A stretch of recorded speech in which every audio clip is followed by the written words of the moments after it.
उनकी बात नहीं की जा रही है, विधायकों के खरीदने का पूरा ध्यान है इनका। अरे आप तो उंगली ना उठाओ महाराज, ननकू के यहाँ कहते गुड्डू जहाज लगवाओ, जैसे जनता पार्टी किसी भी स्तर पर गिर सकती है चुनाव जीतने के लिए। रामायण में भी जाना है नेता को, पर आप घर ऐसे बनवाते हो जिनके घर के अंदर हेलीकॉप्टर उतर जाए।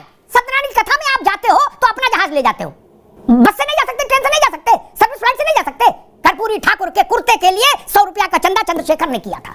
और आप लोग किसी के घर जाते हो गमी में तो अपना जहाज ले जाओगे, शादी में तो अपना जहाज ले जाओगे। अभी भाइयों को राम राम। दोस्तों स्वागत है द भारत डिबेट शो में। दोस्तों आज के डिबेट काफी मजेदार होने वाला है, इसलिए आप लोग अनुरोध है कि डिबेट को अंत तक देखिए। दोस्तों आज के डिबेट में कांग्रेस के प्रवक्ता को अमिताभ बनर्जी सर ने अच्छी तरह से धोया है, क्योंकि आज के डिबेट में कांग्रेस के प्रवक्ता बोल रहे थे कि भारतीय जनता पार्टी जनता के पैसों से विधायकों को खरीदता है और जनता को भिखारी बनाते जा रहा है। इस पे अमिताभ बनर्जी सर ने किस तरह से कांग्रेस के प्रवक्ता को धोया है, सो आप लोग डिबेट को खुद से ही देखिए।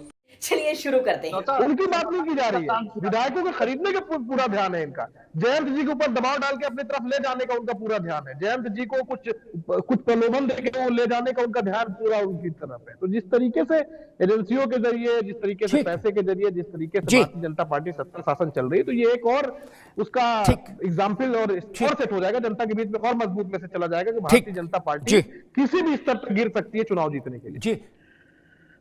सारे लोगों ने एक बात जो कही, उसके अंत में जो तमजीद भाई ने बात कही, मैं उससे बात शुरू करूंगा, पर एक टिप्पणी जरूर करना चाहूंगा। बड़ी रोचक बात उन्होंने कही कि रुपए से राजनीति करना चाहती है भाजपा। मैंने आज तक ऐसा, पार्टी छोड़ो, ऐसा कोई नेता ही नहीं देखा, राजनीतिक कार्यकर्ता ही नहीं देखा जो रुपया के बिना राजनीति कर ले। राहुल गांधी की यात्रा में 40 कंटेनर बन के चले, ये मुफ्त में बने, गुड़गांव में तो बने ही है, उन पैसा नहीं लगा। अखिलेश जी यात्रा निकाले थे, उसमें पैसा नहीं लगा था। पार्टी बिना पैसे की चलती है। फराज भाई तो जानते हैं इन सब चीजों को, इसलिए वो ऐसी बात नहीं बोलेंगे। मान लीजिए किसी के यहां अखंड रामायण में भी जाना है नेता को, फराज भाई, तो सर्विस फ्लाइट से तो नहीं जाते ना। कहते गुड्डू जहाज लगवाओ, जैसे हम लोग कहीं स्कूटर निकालो, वैसे गुड्डू जहाज लगवाओ। क्या उस जहाज का रेट पता करो तो 10-5 लाख रुपया तो लग ही जाता है आने जाने में। नहीं, वो मुफ्त चल रहा है, नहीं ना। इसलिए जनता ये जानती है, जो बात तमजीद भाई ने कही, इसमें कोई रहस्य नहीं है। आप लोगों के कपड़े लत्ते देख के जनता जान जाती है कि सारी माया आप ही के इर्द गिर्द है भैया। आपके घर मकान नहीं देखती जनता, देखती है ना। और राजनीति में आने से पहले आप क्या थे ये भी जानती है, और आने के बाद क्या होगा ये भी जानती है। नहीं,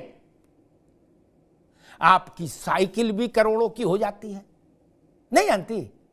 आप घर ऐसे बनवाते हो जिनके घर के अंदर हेलीकॉप्टर उतर जाए, और फिर कहते हो गरीब के लिए लड़ रहे हैं। ऐसा धोखा मत करो यार, सब लोगों से कहूंगा ना। सब लोग इस सच को मानो, स्वीकार करने का हौसला रखो कि राजनीति में तो पैसा ऐसे लगता है जैसे पहले कोयले वाली ट्रेन में कोयला लगता था, धकाधक डाले रहो। हमको एमपी की तनख्वाह नहीं पता, एमएलए की नहीं पता।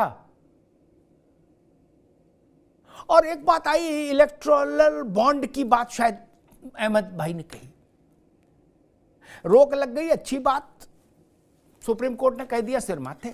लेकिन मैं तो थोड़ा उल्टा आदमी हूं, अनुभवचक। मैंने राजनीति को एक पत्रकार के नाते इतना नजदीक से देखा है कि मैं ये कहने का दुस्साहस करूंगा कि शायद 2200 करोड़ रुपया है टोटल बॉन्ड से, ऐसा मैं सुन, अगर ऐसा ही याद कर रहा हूं। क्या ये भारत की राजनीति में जीरे के बराबर भी नहीं है, जीरे के बराबर। क्या जो लोग खुश हो रहे हैं वो बच्चे हैं, ये दुखी हो रहे हैं वो भी बच्चे हैं। क्या एक ठीक ठाक रैली 3-3.5 करोड़ की पड़ रही है। क्या देश भर की राजनीति 2200 करोड़ चलेगी? अरे ये मंदिर के बाहर मिली बूंदी है हाथ पे प्रसाद के रूप में, इसका कोई मतलब है? गलत कह रहा हूं क्या भैया? आप लोगों के यहां से जो टिकट लेके आते हैं वो हमको भी बताते हैं कि भैया कितनी मिठाई लगी। क्या गलत कह रहा हूं? 19 में जब अलायंस था ना फराज भाई, मैं इसीलिए बॉन्ड बॉन्ड ये सब अकादमिक बहसों में नहीं पढ़ता। इनका क्या मतलब है बॉन्ड का? तो हमारे थे मित्र, वो लड़े चुनाव, हार गए, आए बोले भैया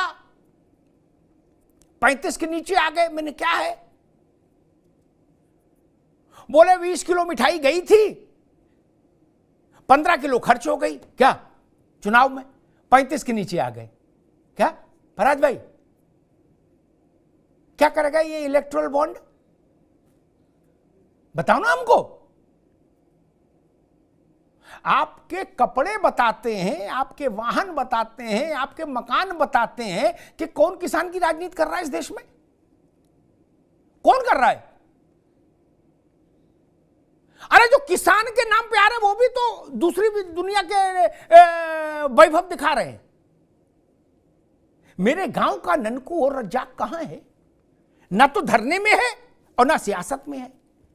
नहीं है, माफ करिएगा तमजीद अहमद साहब, आप लोग पैदल चल रहे हो, दिल्ली मुंबई कोलकाता बंगलोर घूम रहे हो जहाज में, मुफ्त में जा रहे हो, टिकट नहीं लग रही। कहां से आता पैसा? मैं जाना चाहूं तो मैं तो नहीं कर सकता अफोर्ड। पैसा कहां से आता है? और यह बात सच है, फराज भाई सहमत होंगे, रोहित भी सहमत होंगे, अनुभव चक भी, और मन में अहमद साहब भी। गांधी जी के बाद रोहित बाबू अनुभव चक, किसी सामान्य व्यक्ति ने 1 रुपया चंदा किसी पार्टी को नहीं दिया। क्या गांधी जी के समय में ईमानदारी से चवन्नी वाला अभियान चला था कांग्रेस का सदस्य, उसके बाद कभी नहीं, सब फर्जी है। नहीं, आप भी जानते हो। फिर ये सैकड़ों हजारों करोड़ रुपया जो खर्च होता दिखता है हमको, ये कहां से आता है? दिखता है ना, चुनाव होता है तो हमको नहीं दिखता। ऐसे नई गाड़ियां आती हैं फराज अहमद साहब, अरे आप तो उंगली ना उठाओ महाराज। ननकू के यहां सत्यनारायण की कथा में आप जाते हो तो अपना जहाज ले जाते हो। बस से नहीं जा सकते, ट्रेन से नहीं जा सकते, सर्विस फ्लाइट से नहीं जा सकते, अपना जहाज ले जाते हो। अब बता रहे चरण सिंह लोहिया, कर्पूरी ठाकुर और नरेंद्र देव। छोड़ो महाराज, इन नामों को मुक्त करो, आजाद करो। आप लोगों ने इन नामों का उद्धार कर दिया राजनीति में। कर्पूरी ठाकुर के कुर्ते के लिए 100 रुपया का चंदा चंद्रशेखर ने किया था, कुर्ते के लिए। और आप लोग किसी के घर जाते हो गमी में तो अपना जहाज ले जाओगे, शादी में तो अपना जहाज ले जाओगे। गजब कर दिया, गजब ही कर दिया। नहीं, अपने जहाजों से चलने वाले लोग हिंदुस्तान में गरीब की पीड़ा को महसूस करने का दावा करेंगे क्या? नहीं। आप सर्विस फ्लाइट में नहीं चलना चाहते, आपको तौहीन लगती है। किस पास में पता नहीं कौन बैठ जाए, उसके शरीर से कैसी गंध आए। दोस्तों, जैसा प्रवक्ता डिबेट में आते हैं उल्टी पुल्टी बहस करके अपना ही मुंह खा के निकल जाते हैं। आई होप कि आज का डिबेट आप लोग को पसंद आएगा। पसंद आए तो एक लाइक एंड चैनल को सब्सक्राइब कीजिए। साथ में आप लोग कमेंट बॉक्स में अपनी राय जरूर बताएं। चलिए मिलते हैं कोई नेक्स्ट डिबेट में, तब तक के लिए जय हिंद, जय भारत, वंदे मातरम।